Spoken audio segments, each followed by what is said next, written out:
amor de Jesus continue a nos fortalecer cada vez mais. Vamos lá. Nosso tema de agora, que é o último capítulo do livro, Oração e Autoconhecimento. E o Espírito Santo Blamark nos oferece uma série de referências sobre oração como condição para termos aí o autoconhecimento. E é interessante observarmos essas questões, porque a oração, ela é um tema recorrente. Algumas pessoas chegam a dizer que é meio que chover molhado. Nós todo mundo fala em oração. Aí eu fui lá e disse assim, não ore. Mas assim, só orar, olha, só indicar a oração e mostra o quanto a gente é ainda incipiente no que diz respeito ao poder da oração, em nós e nos outros. E o pior, que tem um movimento contrário. Às vezes, quando a gente começa no movimento espírita, a gente ora mais, a gente faz evangelho, aí o tempo vai passando, a gente vai engrossando o pescoço, e assim, não, depois eu faço, e hoje não vai dar. Daqui a pouco aí a gente assim, quando menos percebe, já passou uma semana, 15 dias, um mês, meses, sem fazer uma oração pessoal. Porque às vezes, por estar na atividade, a gente até faz na atividade. As coletivas, a do grupo, do início do trabalho final e pessoal. Os espíritos já me chamaram a atenção sobre isso uma vez. Olhe, não se descuide. A sua oração pessoal é que ele sustenta. A das atividades faz parte do ofício. E aí a gente começa a observar uma coisa interessante. Chega um momento em que algumas coisas começam a dar errado, ou não só suficiente, e nesse processo a gente acaba, meu Deus do céu, aí a gente ora, passa um dia orando, toda hora que lembra do pepino a gente ora, toda hora, meu Deus me ajude aí, meu Deus me ajude. Aí a situação passa. Ai, meu Deus, muito obrigado. Até a próxima necessidade. E assim, eu digo isso porque todos acabamos caindo nessa situação aí, salvo algumas exceções. E aí, por conta disso, o Espírito Santo Blamark começa o capítulo nos dizendo: após termos meditado bastante, observado sem cansaço e fadiga, refletido sobre os dados colhidos, podemos afirmar sem titubear que a oração faz com que aquele que ore desenvolva uma autopercepção que o levará por fim ao conhecimento de si. E aí, olha que coisa fantástica. Olha o que ele está nos dizendo. Eu não estou falando por falar, não é de qualquer jeito o negócio. Meditou bastante, observou, sem cansaço e sem fadiga, ou seja, por longo tempo, refletido sobre os dados colhidos que foi identificado nas observações e nas meditações. E isso lhe deu condição de afirmar, sem titubear, ou seja, com certeza, que a oração nos leva a desenvolver a autopercepção. Como que eu me sinto? Como que eu sinto o que sinto? Como que as coisas que acontecem na minha vida geram coisas em minha vida? E aí a questão da autopercepção para a experiência mediúnica é algo fantástico. Quantas vezes a gente nem se dá conta de determinados pensamentos que estão ocorrendo na cabeça da gente e que não são nossos. Quanto mais hábil for o espírito, mais sutil ele vai ser. Se o espírito quiser me tirar da atividade e ele chegar para mim e dizer assim, não vá mais nem para o centro espírita, ele vai ser muito burro. Porque desse jeito não vai funcionar. Aí os espíritos mais sabidinhos, eles fazem o quê? Aí eles começam a mostrar outros motivos, outras questões, cria lá uma situação para que eu me chateie com alguém do grupo. Ok? Se ele chegar para mim e disser assim, não vá mais não, eu vou dizer, você é doido? Mas se for criando em mim, sutilmente uma indisposição, uma desmotivação, sabe? Quando menos esperar, hoje não vou. Eu não vou fazer falta. Fulano faz por mim. Aí a gente vai criando as possibilidades para acontecer o que quer, sem que a gente se dê conta disto. E paralelamente com isto, a gente vai se distanciando dessa conexão espiritual que a oração permite. Através da autopercepção, o conhecimento de si. E assim, o que eu sinto, né, em relação ao corpo meu? O que eu sinto em relação ao meu corpo agora? Como é que anda os pés? Está doendo, está doendo, está confortável? E as pernas? E os quadris? E as costas? E as mãos? E a cabeça? Você acha que seu cabelo está penteado ou está assanhado? Os homens, a barba está bem feita ou não? E olha que coisa interessante, ele poderia dizer assim, não, está bem feita, eu fiz hoje de manhã. Ok? Só que, hashtag, acho que não. Eu posso ter feito a barba hoje pela manhã, mas não ficou bem feita porque eu fiz na pressa e não está bem feita, embora eu tenha feito hoje pela manhã. Aí assim, chego no ambiente, nossa, eu estava bem, de repente eu estou sentindo uma pressão, engraçado, de repente eu comecei a perceber que meu intestino não está funcionando bem, certo? Rapaz, eu estava tão tranquilo, de repente eu me senti meio irritada, e não aconteceu nada que eu estivesse me sentindo assim. Por quê? Ok? Então assim, essa autopercepção, ela é muito importante para o conhecimento de si. Continua o Espírito Samuel Blamark. Oração e sinceridade. Orar com sinceridade é colocar-se espontaneamente frente a frente consigo mesmo e simultaneamente à frente com o Criador. E aí eu tenho que avaliar o conteúdo das minhas orações. Quando eu oro e falo o que na minha oração? Sobre o que eu peço? Sobre o que eu agradeço? Já é? Aí vamos um pouquinho mais. Quando eu oro, eu falo aquilo que eu penso mesmo. Ou então, se alguém me chamar para fazer uma oração, eu me nego, não vou não, eu fico com vergonha. Por que será que eu fico com vergonha de fazer uma oração? Nem porque de público, Aí assim, o que essas experiências podem gerar conosco, que nos permitem aprender mais sobre nós?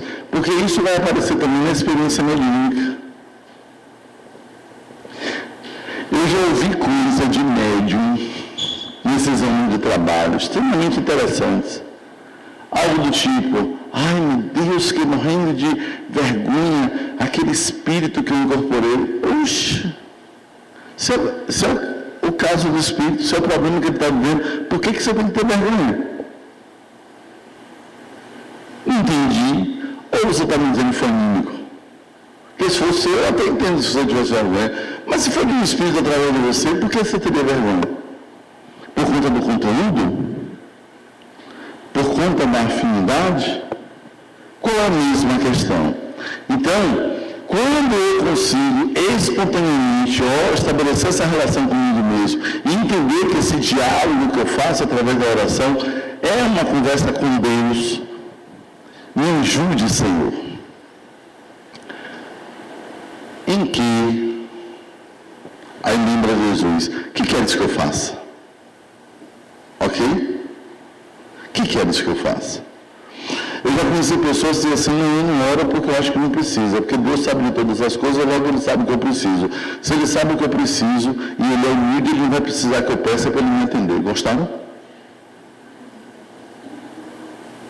Aí disse assim, que coisa interessante. Eu disse, vem cá, e onde está aí a nossa humildade? Então assim, como a gente vai lidando com isso? Aí Samuel nos diz algumas coisas. Oração é assumir a própria condição sem atropelos e dissimulações. Uma conversa direta com Deus, uma relação estabelecida, pronta. Olha, Senhor, eu estou disposto. É conversar sem nada querer ocultar. Sem meias palavras, sem conversa pela metade. Ó, Senhor, tem gente que conversa dizendo meias palavras. Eu queria falar com você sabe o que é, né? Não sei. Não, sobre aquele negócio, você compreende? Não, eu não sei nem qual é o negócio, nem compreendo, porque se eu não sei qual é o negócio, como é que eu vou compreender? Mas, é sério, a forma de falar da pessoa é assim, olha, é porque tem uma questãozinha assim, algo que você já deve saber. Não sei, fala e tem. Porque assim, o ato de falar é terapêutico para quem fala. Aí fica assim, assim, um problema. Uma vez a pessoa virou para mim e disse assim, não gostaria que você me ajudasse. E assim, nem com você que você peça para os espíritos. Agora assim, eu me reservo o direito de não dizer o que é. Eu disse, concordo com você. Agora, eu me reservo o direito de também não dizer se eu vou tentar me ajudar ou se eu vou tentar pedir os espíritos.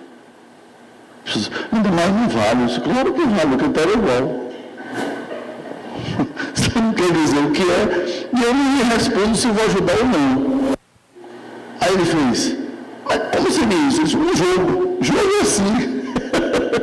A gente joga sem saber se vai ganhar. A pessoa, você está falando, eu citou. Mas como é que eu vou saber se você vai me ajudar? Se você der sorte, quem sabe? Que é a proposta do jogo. Né? Do jogo. Não é assim? A gente joga querendo ganhar, mas não sabe se vai ganhar. E como é que eu vou saber se você não me ajudou, se não der certo?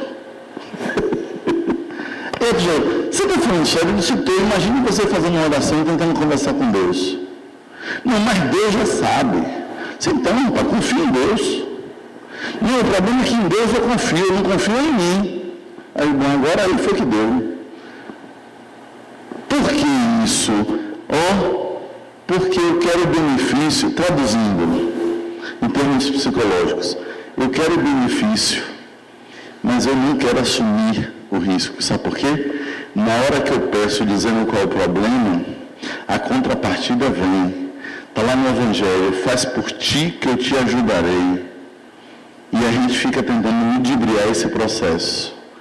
Eu peço sem dizer exatamente o que é, porque eu não quero me comprometer com outra parte que eu sei que vem, que é eu ter que fazer a minha parte. Esse é um dos grandes problemas da oração. Então assim, eu queria lhe pedir para você orar por mim. Que é você que vai pedir, não sou eu. Eu só vou receber o benefício. Então, quem pediu foi outra pessoa, a cobrança vai para ela. Tá? É confessar humildemente as próprias fraquezas, rogando forças para superá-las, mas sem lamentação. Porque tem orações que deprimem. É sério, Senhor Jesus. Eu sei, Senhor, que eu sou um crápula. Eu sou a pior das criaturas, Senhor, eu só existo pela sua misericórdia e pela sua bondade, porque eu sei que eu não presto, Senhor. Eu, inclusive, não consigo compreender porque o Senhor não consegue me deixar existindo, porque uma pessoa tão ruim quanto lá ele, vai daí, trem. E eu estou fazendo uma caricatura, mas já ouvi por aí coisas bem parecidas. Inclusive, eu acabei de lembrar que agora eu recebi um vídeo pelo WhatsApp, que o cara dizia assim, olha, tem muita gente corajosa, mas que nem esse pastor nunca. O cara foi para o presídio, aí estava lá os detentos, e aí ele manda os caras levantarem a mão e começa a fazer uma oração. E a oração do pastor foi assim, Senhor Jesus, confiamos em todo o seu poder, em tua glória. Nós queremos te pedir, Senhor, que ajude os policiais a melhorarem a mira. Porque se eles melhorassem a mira deles, Senhor, e acertassem o tiro, esses irmãos não estariam aqui. Aí tinha uns que continuavam com a mão assim na oração. Aí teve um que, quando o cara disse assim, se eles acertarem, teve um que fez assim, ó. E daqui a pouco ele continuou orando e saiu. E aí eu disse assim, rapaz, que coragem desse sujeito. Aí a gente vai fazer uma série de reflexões. Né? Assim, o cara pedindo a Deus para que os policiais matem eles.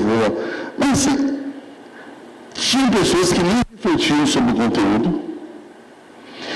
Teve um que estava lá orando e tal, mas pensando sobre o que estava sendo dito, porque quando a gente faz uma oração coletiva, quem está orando está representando as pessoas ali. E na hora que eu digo amém, assim seja, aleluia, ou que seja, são expressões de eu concordo com, tá? E aí o sujeito teve dois ou três que baixaram a mão, e teve um que inclusive se afastou e ficou olhando para ele assim com a cara meio zangada. E aí eu fiquei pensando assim, gente, que coisa interessante. Vamos lá. O pastor estava sendo sincero. Se o desejo dele é esse, como o mundo? A gente pode discutir aqui se era adequado, se não era adequado, se ele estava ali para fazer isso ou não fazer isso. Mas ele estava sendo sincero. Que não fosse isso, mas também que não fosse, Senhor, protege esses irmãozinhos que não têm culpa, não. Aí cai pelo outro lado, não. Se vocês cometeram algum crime, vocês têm responsabilidade, têm culpa, sim. E aí, o que é que eu quero mostrar? Né? Que não seja uma situação, lá com esse pastor, corajoso, sem dúvida alguma, porque ou é muita coragem ou é muita inconsequência. Você chegar para a pessoa assim e fazer uma oração com esse conteúdo. E Leana colocou aqui a situação de um culto ecumênico. Eu já vi situações em velório, vexatória, que você diz assim, meu Deus do céu, de um fazer um comentário, outro fazer outro, porque tinha o comentário ou orações, porque eram de expressões religiosas diferentes, e o conteúdo da oração era combatendo o que o outro disse. Aí você assim, gente, um momento em que seria para, né, confortar e tal, as pessoas estão disputando ali a alma do defunto, literalmente. Né? É assim, como que a gente lida com essas questões? E que forma a gente coloca? Onde está aí a nossa condição de rogar forças para superar nossas próprias fraquezas? Com isso eu quero dizer que se a gente não tiver cuidado, até na oração, a gente se compromete. A gente faz uma oração com conteúdos comprometidos. E aí, seja o pastor, seja o espírita, seja o padre, seja o leigo, quem for. A gente começa a observar que, no momento de uma oração, se a gente estiver atento ao conteúdo, a gente pode perceber muita coisa sobre nós. A nossa arrogância, às vezes é pedir e a gente fala com Deus como se ele tivesse a obrigação de atender a nossa necessidade. Aí você assim, peraí, tem alguma coisa errada? Tem. A forma de se relacionar a Deus. É consultar a própria consciência buscando lucidez afetiva no recôndito do próprio coração. Então vamos lá. Como está minha consciência em relação a mim mesmo, mas acima de tudo no que eles chamam de lucidez afetiva. Olha que coisa interessante. Tem gente que não construiu ainda essa lucidez afetiva com o próprio mentor espiritual. Mas tem com outros espíritos. Aí tem gente que se refere assim ao Dr. Bezerra, tem gente que se refere assim, sabe, a William Dulce, André Luiz, a Emmanuel, Eurípides Bassalufa, outros espíritos que ficaram conhecidos aí em função da tarefa que já desenvolveu e, por exemplo, não tem nenhuma lucidez afetiva com Jesus. Uns desenvolvem com Jesus, não tem com Deus. Então assim, como é que ainda essa minha relação afetiva, qual é a clareza que eu tenho em relação a esses componentes, a essas questões? Oração, é não ter medo de descobrir as feridas, que ainda traz, mas diligenciar a medicação necessária com a fonte sublime de todo amor. Quando eu oro, o que é que eu sinto? Eu não senti nada. Bom, então você não gerou vibração na sua oração. Mas eu gostaria que... Bom, por que não faz de forma que isso lhe abasteça? Mas às vezes é que a vibração no ambiente está tão densa que eu não consigo. Então tá. antes de começar a oração, você começa a pensar em todo mundo nesse momento, no mundo, que está fazendo bem, que está praticando a caridade, que está meditando, que está orando, ok? E à medida que a gente vai fazendo isso, a gente entra na frequência da energia dessas pessoas todas. A partir do momento que isso se estabeleceu, eu não estou mais sozinho orando. Eu estou juntamente com todas as pessoas que estão nessa frequência vibratória no mundo, construindo a nossa oração. Oração é deixar cair as máscaras, ver-se além da maquiagem das lentes dos óculos escuros. Opa. Máscaras. Está para as personas, né?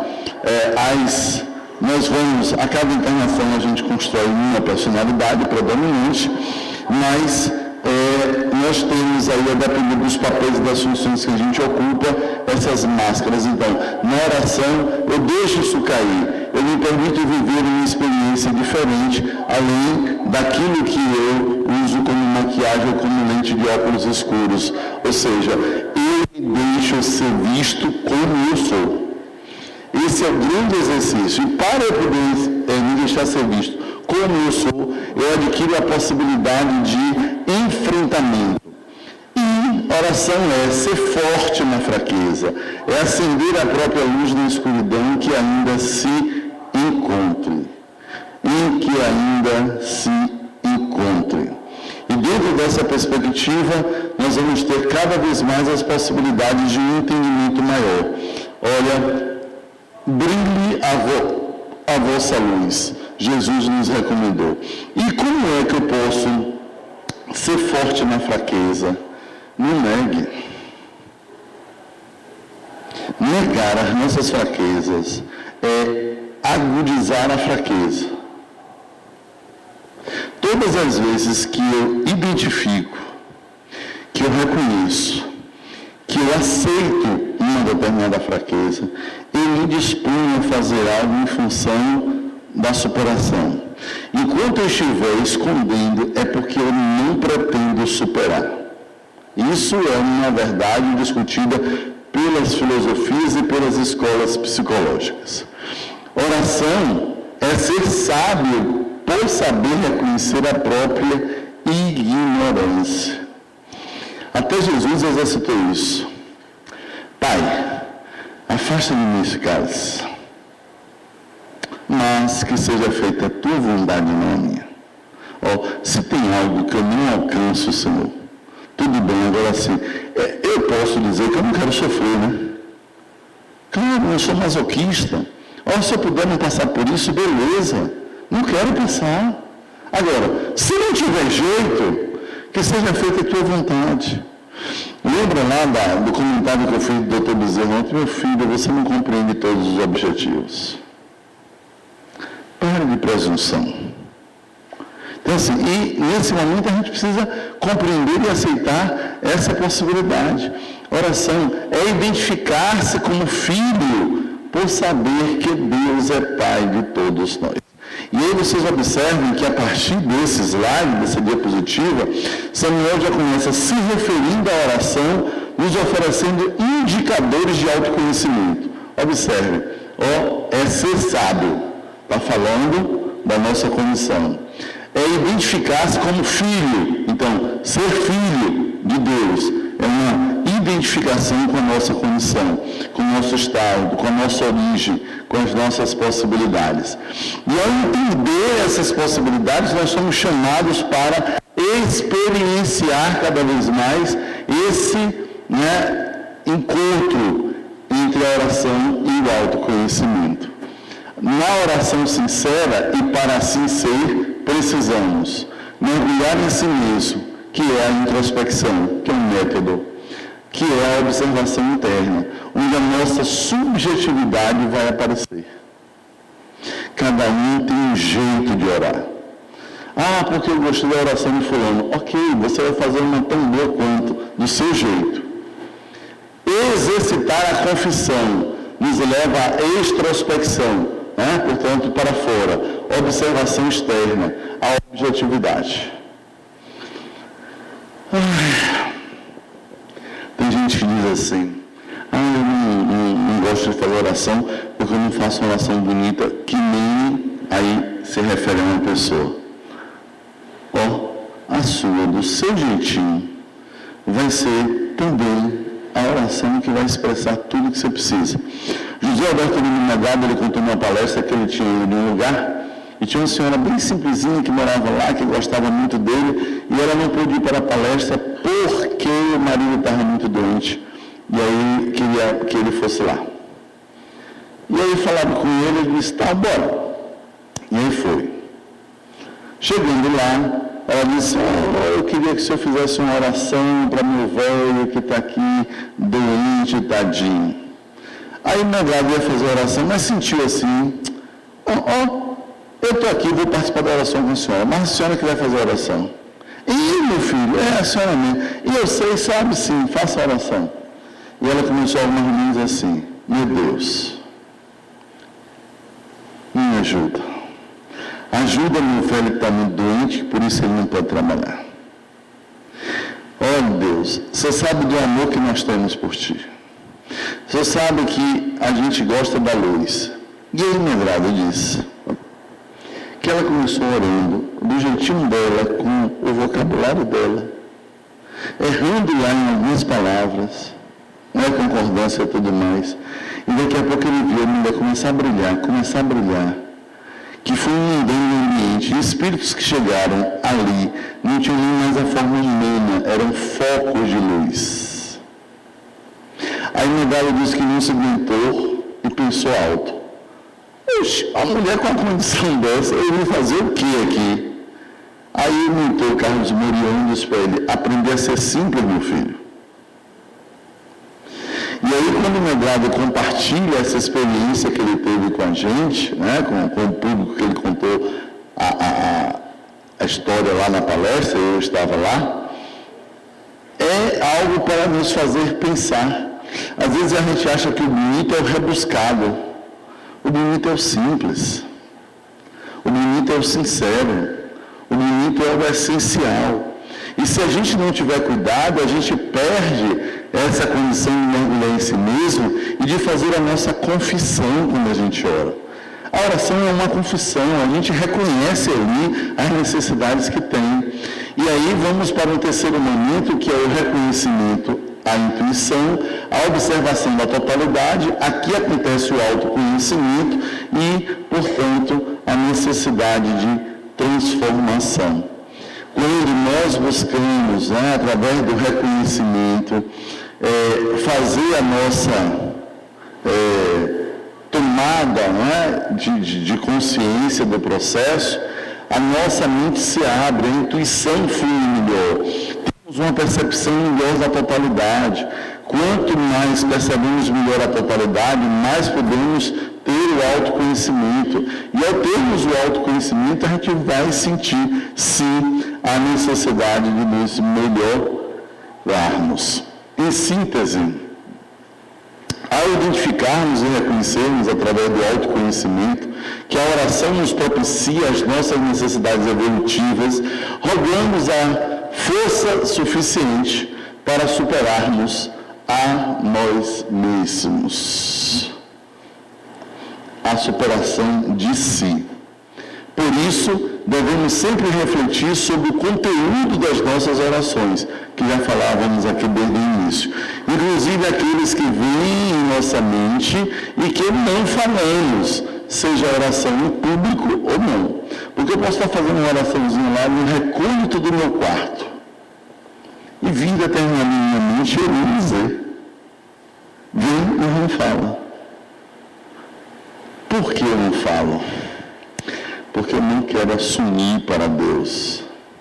Porque eu não quero dizer ao Senhor. Eu sei que sabe, mas agora foi eu que falei. Então, o bicho pegou agora. Né? Como a gente vai lidar com isso? De que forma a gente se permite vivenciar as possibilidades? Oração na vida do médium, conclui Samuel Bulamarque, é exercício de autoconhecimento para nunca dormirmos no momento de alerta. E aí, ele, utilizando o título do livro, ele diz, médium, conhece-te a ti mesmo. Oração na vida do médium é exercício de autoconhecimento, para nunca dormir nos momentos de alerta. E aí eu chamo a atenção só para uma coisinha, já encerrando. Às vezes a gente fica meio desmotivado para orar porque percebe que a nossa oração está repetitiva. Nessas horas a gente pode ler algumas outras orações, porque a gente retroalimenta a disposição de orar. Porque você vai orando todo dia mesmo, chega uma hora que fica aquele negocinho meia boca, né? Eu já pedi tantas vezes isso, mas lê algumas orações, lê alguns poemas, se alimente com ideias novas, que a sua oração também se renova. E assim, portanto, lembramos que o silêncio externo também é uma oração, quando aproveitamos para o autoconhecimento. E dizemos isso lembrando aquela frase que tem em alguns centros espíritas de que o silêncio é uma prece, quando ele é por dentro e por fora, né? Então, o silêncio externo também é uma oração quando aproveitamos para o autoconhecimento. E, portanto, desejo paz para todos.